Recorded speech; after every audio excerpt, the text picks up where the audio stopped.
Okay, so here is the rye flour that we just milled, 8 cups worth, just because that's what my little machine likes working on. So I immediately sift it to try and get it cooled back down. When you mill it, you want to make sure that it doesn't get warm. And I always sift it because my grinder is much older than me, and sometimes it doesn't grind all the grains nice and fine. And then it will also separate out a little bit of the bran. I don't know if rye has bran, but if you look at this, it's mostly the shell, the outside. So you can save that for chicken feed, or you can even add a little bit back to your bread. You want to just make sure it's limited. Otherwise, you might have issues with it rising, because those will actually cut the little gluten bubbles that form to make your crumb. But I'm still learning to work with rye, so I'm hoping to have a good loaf. More to come. Have fun.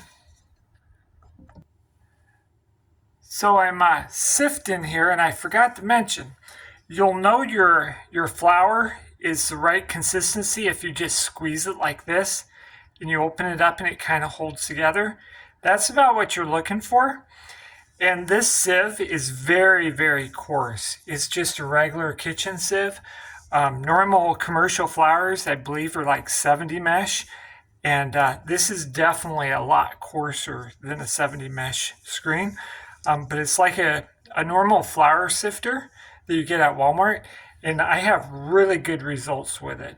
It has the right amount of coarse in it, and obviously all the fines, as long as you adjust your grain mill accordingly to get the nice fines, so it holds together like this when you squeeze it.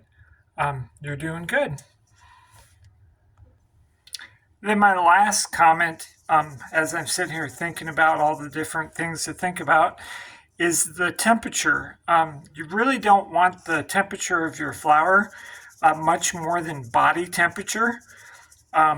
If it is hot, more than likely your stones are too close together, or you're putting too much grain in at a time for the stones to grind them down.